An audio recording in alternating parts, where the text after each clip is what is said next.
Check natin na madaling araw kung merong nga naghahabulan. Okay. Isda natin.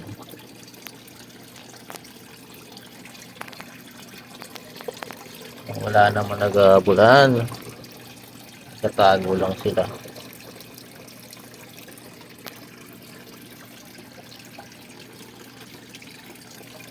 Ito na. Wala sila, nawala.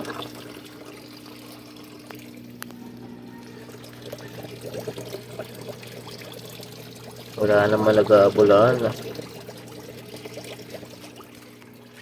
Itong ano ko yung nakabaligtad na naman.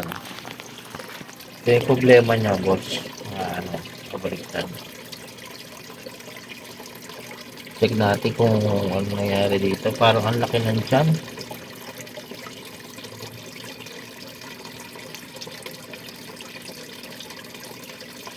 Bloated na bloated.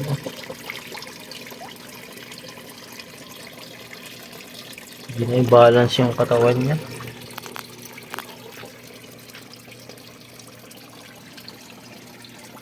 Ito ba to? Ano? Iba. Kung pula sila, nakakapyata sila.